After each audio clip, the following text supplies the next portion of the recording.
3 signs keeping the peace really means protecting the person creating the conflict. I'm a jury consultant. I help you stop guessing what people think and start leading what they decide. Because sometimes keeping the peace has nothing to do with keeping the peace and everything to do with protecting the person making peace impossible. So here are 3 signs that's what's happening. Number 1, the pressure only goes in one direction. Nobody asks the person that is creating the conflict to change. They ask you to be more patient, more understanding, more forgiving, more flexible. So watch where the pressure goes, because in healthy systems, everyone is accountable. But in unhealthy systems, only the reasonable person is. Number 2, your reaction becomes the problem. Their behavior becomes the background. Everyone talks about how upset you got, how direct you were, how uncomfortable the conversation became. Meanwhile, the behavior that started the whole thing quietly disappears. That's a tell. When the reaction gets more attention than the reason for it, the system isn't protecting peace, it's protecting the pattern. And number 3, peace always seems to require your silence. You're told to just let it go. Don't make this bigger. Be the bigger person. But somehow keeping the peace always means you tolerate more while the other person changes nothing. That's not peace. That's permission. So the next time someone tells you to keep the peace, ask yourself one question. Who benefits if I stay quiet? Because real peace requires accountability, whereas counterfeit peace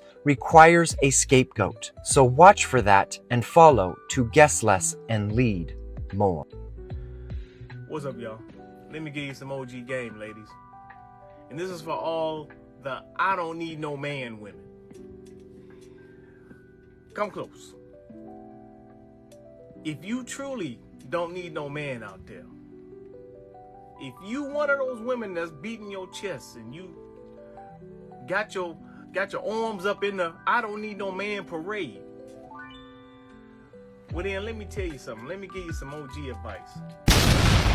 Go into your social media, go into your followers, go into your OnlyFans, go into all your cash apps, go into the contacts of your phone, get rid of every man. Go through your followers. If you see a man that's following you, get rid of him, unfollow him, remove him.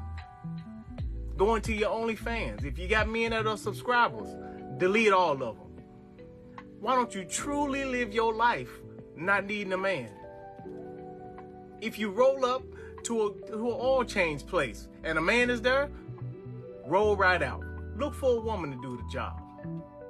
See, one thing that I'm a firm believer of is that your words speak truth to power.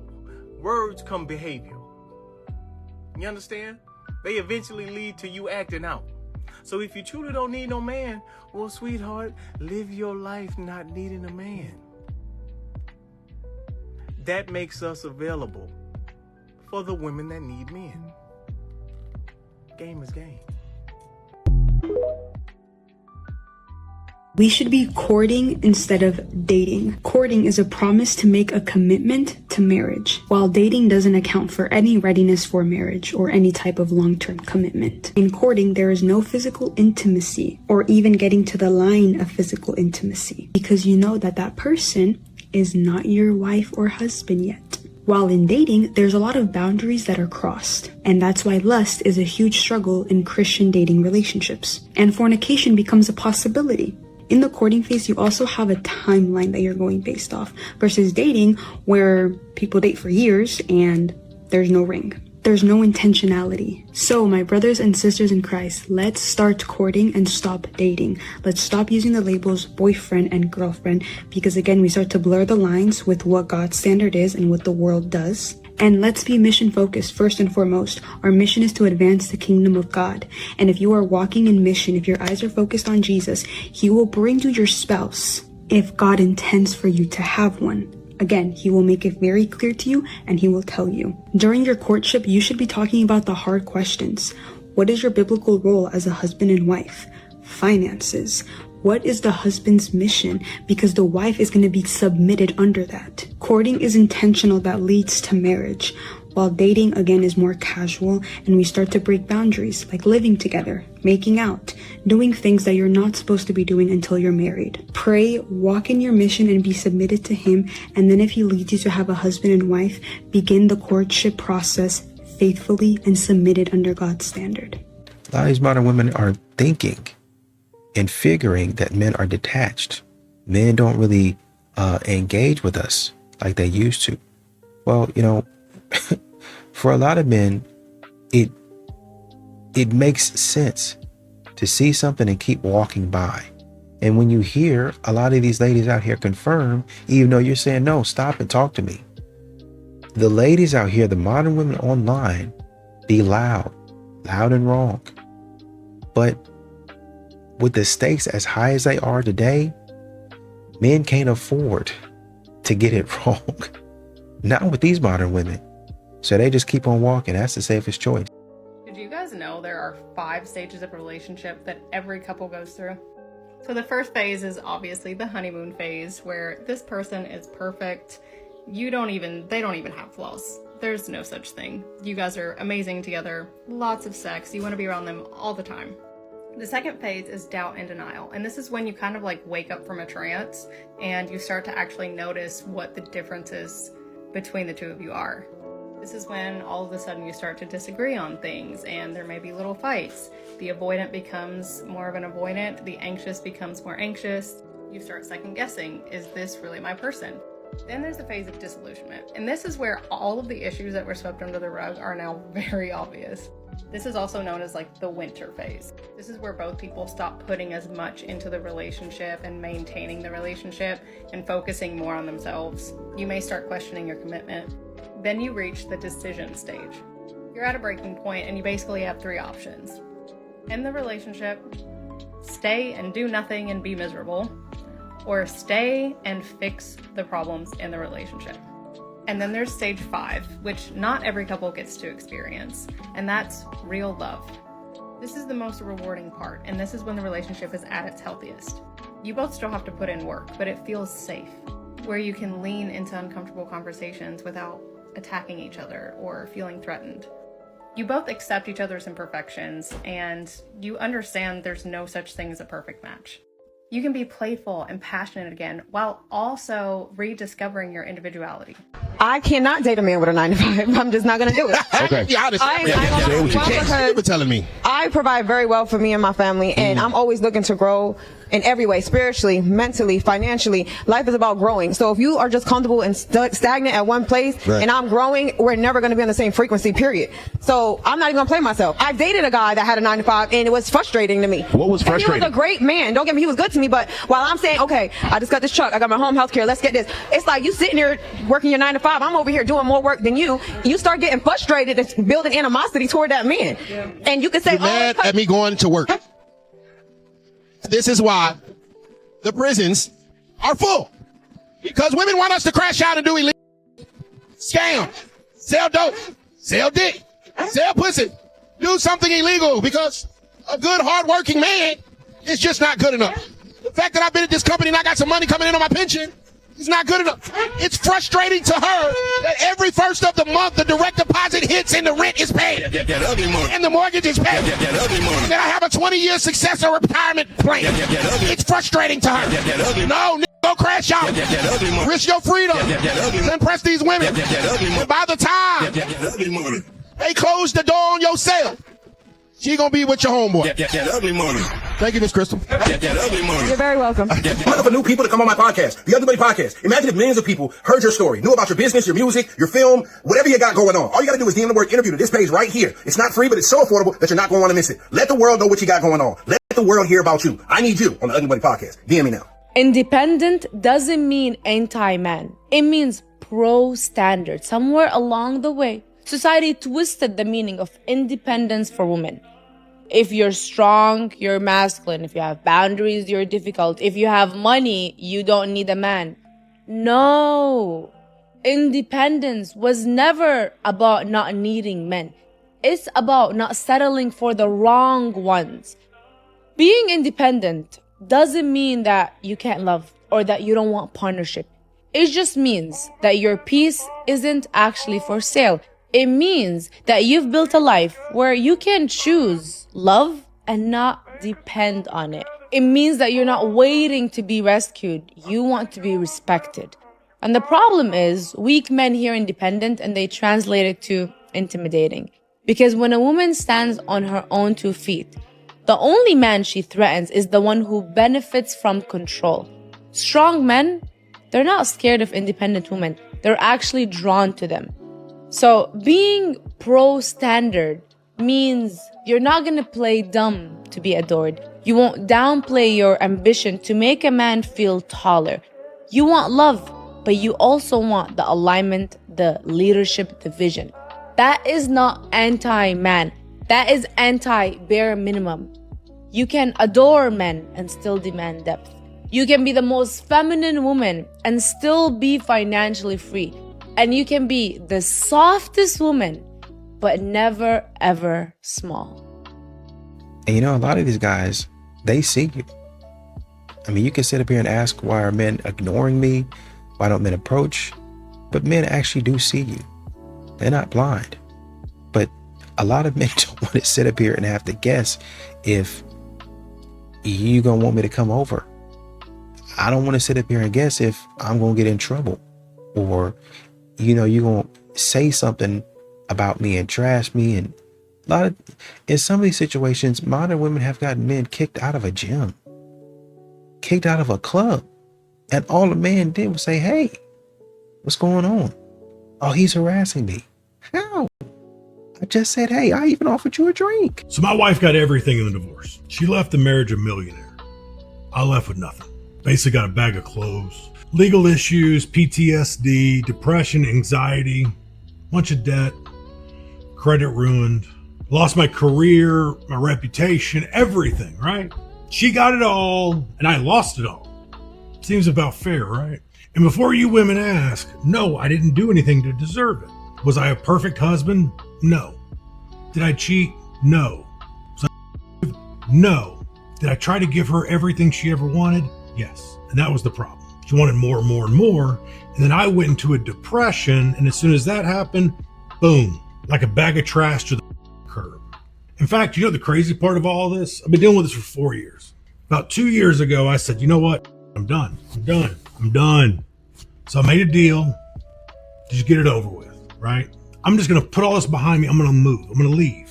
I'm going to go move with my parents for a year, put my life back together.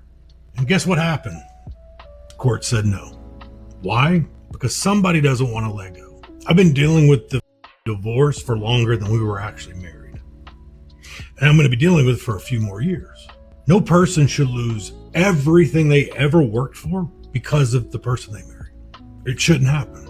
And yes, I was dumb. I was naive. I believed in love and she believed in evil. So if you're a man struggling, you're not alone. Okay? Just want to let you know that. This is the one crash out I'm ever going to have on social media. Hope you enjoyed it. So my wife got everything in the divorce. She left the marriage a millionaire. I left with nothing. Basically got a bag of clothes, legal issues, PTSD, depression, anxiety, bunch of debt, credit ruined, lost my career, my reputation, everything, right? She got it all and I lost it all. Seems about fair, right? And before you women ask, no, I didn't do anything to deserve it. Was I a perfect husband? No. Did I cheat? No. No. Did I try to give her everything she ever wanted? Yes. And that was the problem. She wanted more and more and more. And then I went into a depression. And as soon as that happened, boom, like a bag of trash to the curb. In fact, you know the crazy part of all this? I've been dealing with this for 4 years. About 2 years ago, I said, you know what? I'm done. So I made a deal. Just get it over with, right? I'm just going to put all this behind me. I'm going to move. I'm going to leave. I'm going to go move with my parents for a year, put my life back together. And guess what happened? The court said no. Why? Because somebody doesn't want to let go. I've been dealing with the divorce for longer than we were actually married. And I'm going to be dealing with it for a few more years. No person should lose everything they ever worked for because of the person they married. It shouldn't happen. And yes, I was dumb. I was naive. I believed in love and she believed in evil. So if you're a man struggling, you're not alone. Okay? Just want to let you know that. This is the one crash out I'm ever going to have on social media. Hope you enjoyed it. made a video about how I only would want to date a simp, and people in the comments were like, oh, well, you know, if he loves bomb you, and even if you do leave once the love bombing ends, he still got what he wanted out of it. That's the thing. So did I. At no part during that relationship did I ever overextend myself, or did I ever do anything I didn't want to do. I definitely got my fair share of whatever. I got more than what he got, and I made sure of it. So if the love bombing does end, and this guy is full of shit and has been faking his entire personality the whole time, I've never walked away from a relationship and thought to myself, like, I didn't get anything out of it. I've always gotten something out of any relationship that I've ever been in. And not even something, like a sizable amount. I had a good time, my ass was getting kissed, and I was being taken care of. Okay, or I would not be in that man's life. So even if he does end up playing me, or even if he does end up being a totally different person or a piece of shit, I don't feel, of course I feel bad, but I could feel a lot worse if I like was going 50-50 with this man and letting him have all my time and letting him distract me from things that are important to me, or letting him get in the way between me and my friends or whatever. No. This man earned his keep. It's like saying that, oh, you worked your ass off for a company that only gave you $4 an hour, but at least you got your $200 paycheck. Like, okay, babe, if that's how you want to feel about it, but you were working over here. Much obliged. You know, a lot of these modern women have followed this lie that they got to be a boss babe, and then they get to a certain age to where they're tired of being strong and independent, and they talking about they don't need no man, and all of a sudden they do need a man, right? Back in the day when you was thriving and surviving and moving and shaking and all that stuff, oh, I'm self-sufficient, I don't need no man and all that stuff, sounds great. I'm powerful, I'm a goddess and all that other stuff, until you want to be feminine, until you want to sit in your divine feminine, until you want to be a passenger princess. And then all of a sudden, that ain't the life that I want now. But guess what? With all the trash that you was talking, you didn't really ruin your prospects in a lot of these situations. Today we're discussing a very serious question posed by the New York Times. Did liberal feminism ruin the workplace? Short answer? No. Long answer? Also no, but with more syllables. What is toxic femininity? Gossiping, inability to deal with conflict directly. Step 1. Repeat the accusation. So the real problem in the workplace is gossip and conflict avoidance. Right. And here I was thinking it was pay gaps, harassment, and Chad breathing heavily over my shoulder while showing me his mock fantasy football spreadsheet. Tight ends I'd like to smash. Step 2. Translate the complaint. With grace, or whatever. When someone says women ruined the workplace, what they mean is, I miss when no one questioned my terrible ideas. That's called nostalgia, or willful delusion. Same vibe. Step 3. Hit them with the truth they claim is now missing from feminized spaces. When they say that feminism expects the workplace to be fulfilling, correct them by saying, sweetheart, we don't expect the hellscape of corporate America to be fulfilling. What we do expect is that it not be soul-sucking, predatory, or run like sophomore year at a failing fraternity. Oh, and that they pay us our goddamn worth without penalizing us in performance reviews for not being likable enough, while simultaneously complaining that we're not capable of being straightforward. So no, ladies, liberal feminism did not ruin the workplace. It just stopped letting the workplace ruin us. Class dismissed. See you next week. You can't convince someone to love you. Think about it like this. Could a PowerPoint convince you to be thirsty?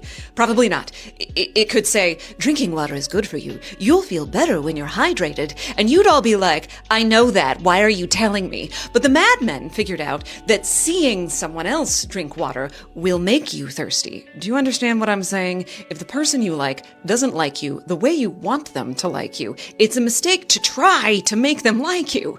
The young'uns have a word for this. Simping. I don't know what it means exactly, and I'm afraid to look it up because I've learned that lesson the hard way.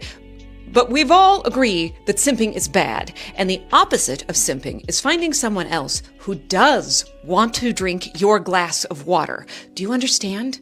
You get someone who doesn't like you the way you want them to like you by convincing other people to like you. This isn't envy I'm trying to invoke. I'm not this guy. It's social proof. All of us are contending with a version of ourselves that live in other people's minds. We look to the opinions of others to shape the version of a person who lives in our head. How other people interact with someone can change how you see that person. So amazingly, the best way to get someone to like you is to move on from trying to get them to like you, which sometimes has the added benefit of making you care less that they don't like you. Anyway, I don't know why I'm the person who has to tell you this. And follow me for more of whatever this is. Do people fall out of love, or do they just stop trying? So think about it for a second, because, you know, people always be like, well, you know, whenever a divorce happens or a breakup happens, people be like, I fell out of love. Like, I don't even know what falling out of love, like, I fell out of love. Like, what does it mean when you fall out of love? I think it sounds good to say, we just fell out of love. Yeah, we fell out of love. Like, what? What does that mean? Or did y'all just stop trying? Yeah. What do you think it is? So I think if you want to say fell out of love, I think in every relationship, whether you stay together or not, we talk about this all the time. People fall in and out of love on a regular basis. So, like, I don't think it's fall in and out of love. That's what they call. Okay. So it's like this. Yeah, like roller coaster. We talk about it. Like, there's days where I'm like obsessed with you, and then there's days where I'm like, oh, you get on my nerves. Yeah. So on what that one couple told me, or that one guy told me that I talked about before, he's like, as long as y'all don't fall out of love at the same time, or if y'all don't both stop trying at the same time, as long as one is always trying, you can keep that relationship alive. But I mean, I don't know, falling in and out of love or falling out of love. No, I think it's that you give up on the commitment and you give up on trying. So do you think love actually disappears? I think that people can change in relationships. And if you're not changing together and learning each other and open to changing with that person, then I think you choose to say, I don't want this anymore. And a lot of these modern women, what they want, what their entitlement and their unrealistic standards is, they want a man who's finished. They want a man who's stable, right? I want a successful man. But what do you offer? Well, I can offer you confusion. I can offer you an attitude. I can offer you having to work hard the rest of your life and then be happy about it. That's what I can argue. That's what I can offer you. I can offer you at the most inconvenient times for you that I have a headache. My stomach hurts. A rat is underneath my armpit and won't come out. Just any excuse not to do what you've signed up and committed and promised to do. See, modern women don't really have a problem telling you and reminding you of the things that you promised. But when you say, okay, this is what you promised me. Yeah, but I'm not about to let myself be mishandled. Mishandled? How? Well, I just don't feel like it, and you trying to force me to do it. Well, modern women will figure out any way not to do what they're supposed to be doing, but hold you to what you said you.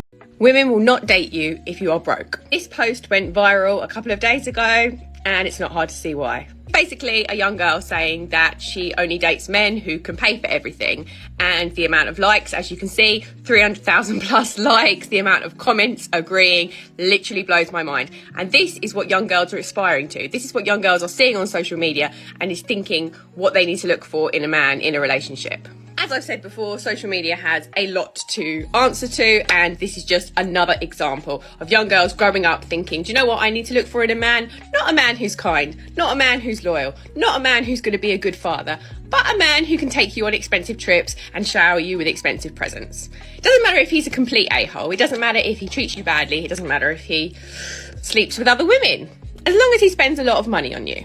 If you've got a bit of time today, try and locate this post and read through some of the comments, because literally you will be shocked to your core, or maybe you won't be shocked to your core, and that is even sadder. I don't want to have to pay for everything. I've had relationships where I've had to pay for everything. Like, I would like a man who's able to pay for himself. Of course, if you're married, your partner falls on hard times, loses their job or whatever, that's completely different. You're married, you're a partner.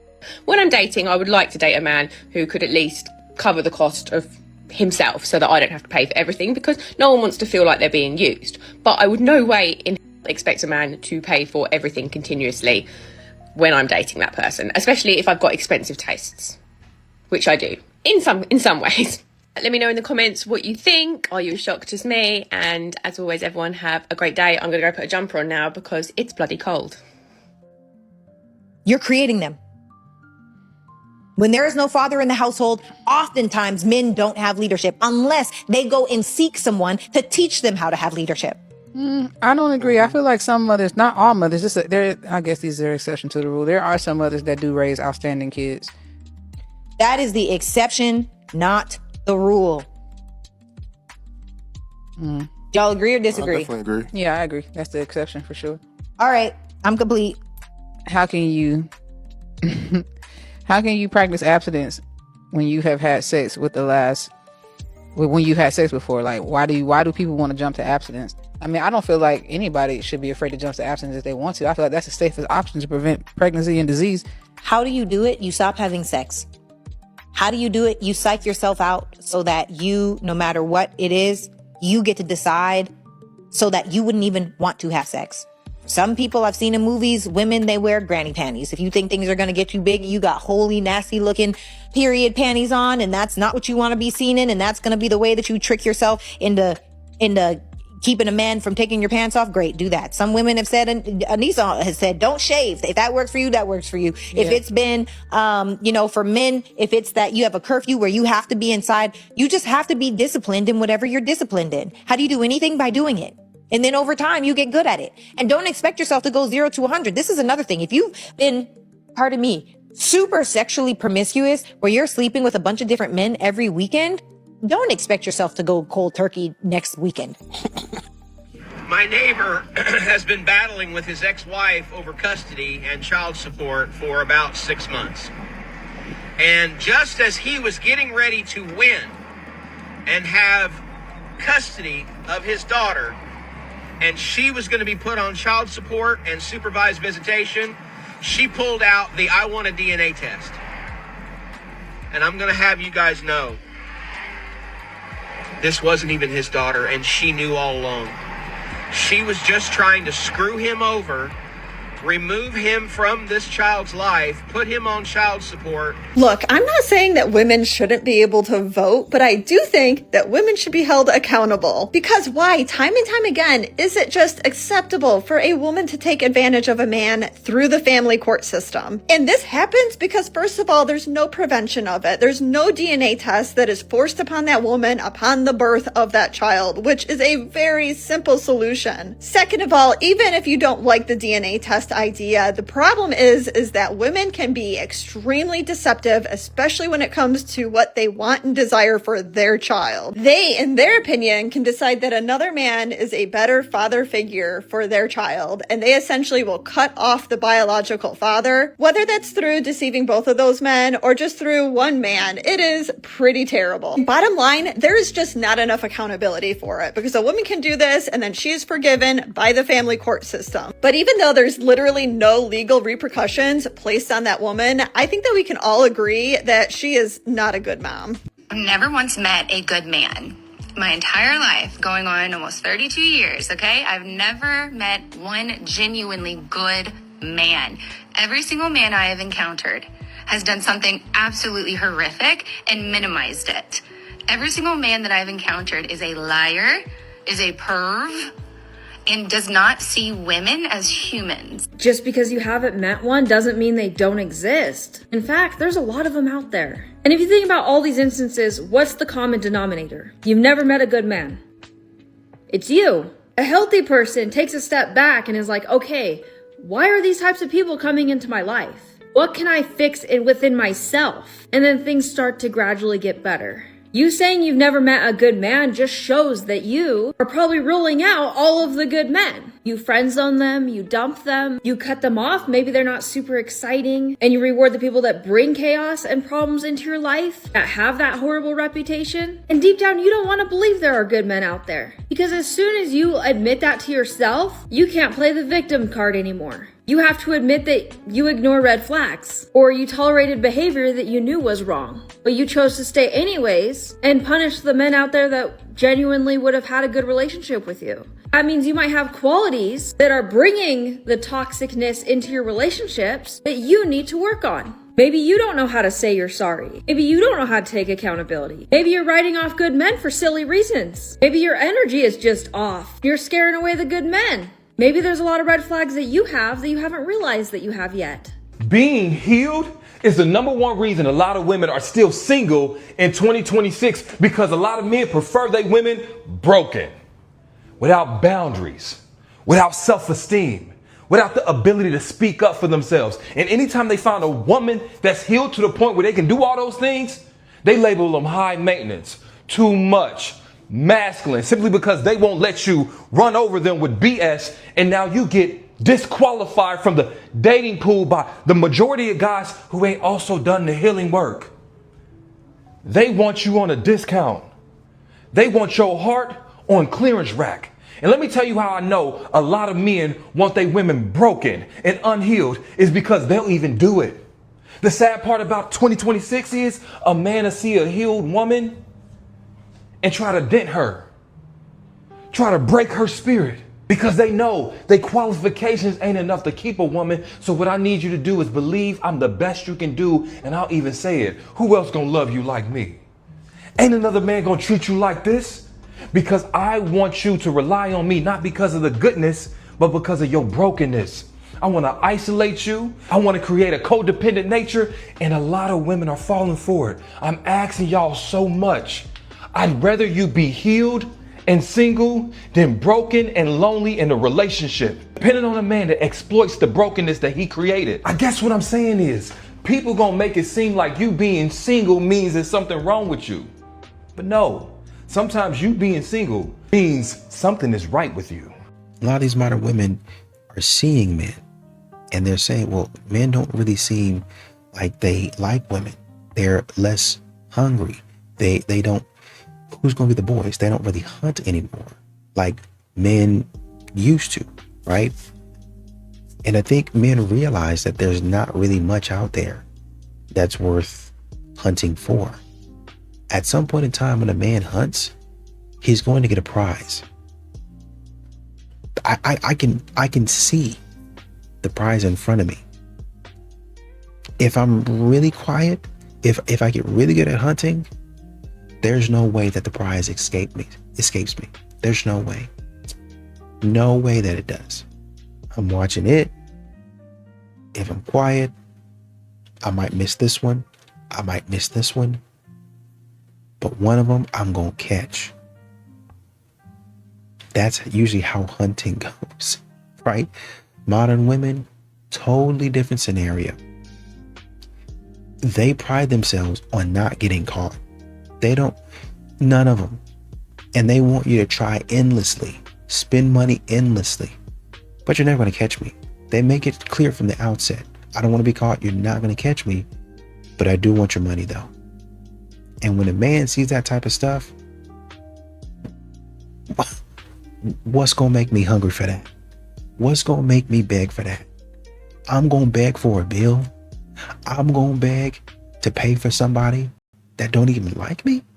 Are you serious?